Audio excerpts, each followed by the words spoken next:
Tonight, advocates of sexually abused victims shedding light on how something like this can happen.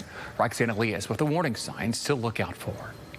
Shocking that in 2020, we're still here with a clergy sexual abuse crisis in this country. Claudia Versalati says she's relieved to learn the FBI is spearheading an investigation following the arrest of Findlay pastor Michael Zacharias. For more than 20 years, she's been a volunteer with the Ohio Survivors Network of those abused by priests. Her organization now helping victims on the road to recovery. Later on, it may be easier to say, why didn't you just ask for help? But to realize when you're in the middle of it, it's very difficult and you're feeling all sorts of different emotions that makes it really hard to make a rational choice to speak up. According to Dr. Victoria Kelly, it's known that 93% of child sexual assault victims know the perpetrator. When you're in a position of authority over a child like a priest, you have a passport of credibility into their lives.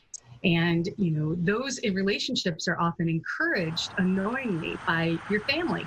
It's an honor when a priest takes an interest in you. Dr. Kelly says there are several red flags to look out for if a loved one is being sexually abused. They include changes in behavior or physical signs of trauma. And as for the abuser, warning signs of the grooming behaviors could be if an adult doesn't respect the boundaries that a parent has set for their child, or they don't take no for an answer.